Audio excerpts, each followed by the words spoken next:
Okay, so today we will be having another problems or example in the equilibrium of forces on static of rigid bodies. So today we will be having our beam.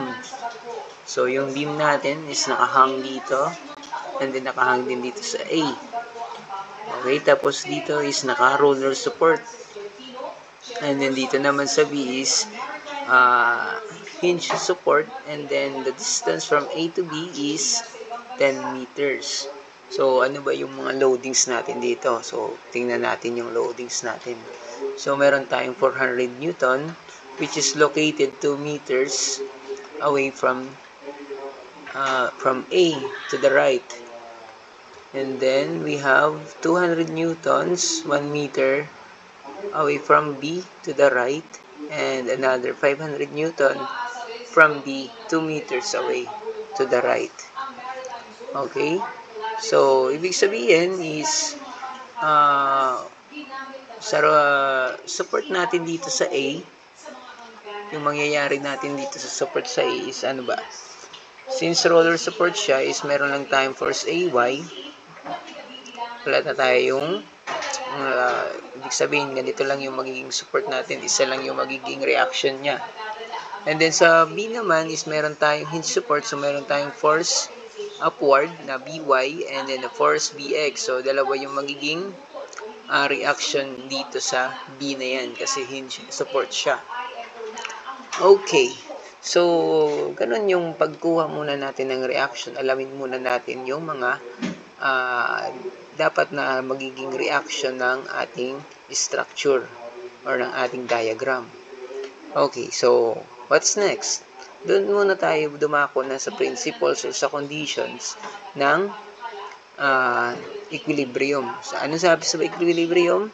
Summation of forces along x is equal to 0.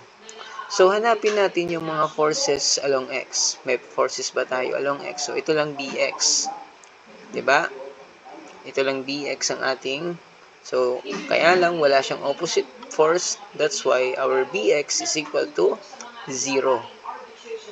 Okay? So, ganun lang yung ating pag-analyze. So, walang force na sumasagupa or walang ibang force tayo along x, kundi ito lang bx, tapos walang sumasalungat na persa.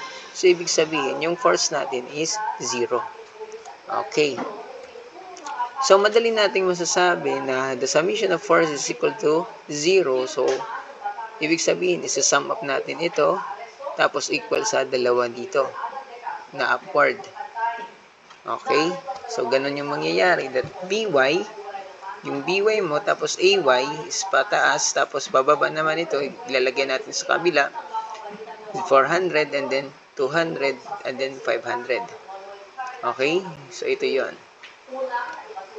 So, ibig sabihin that by and ay is equal to 1,100 newtons. And then, what's next? Kung nasolve mo na yan, edi okay. Kaya lang, paano na yung susunod? So, doon papasok si, nire-arrange natin yun, ano? Doon papasok si moment. Yung moment natin is equal to 0, sabi. Di ba? Sa conditions of equilibrium. So, mag-take tayo ng moment along A. Mag-take tayo ng moment dito, clockwise.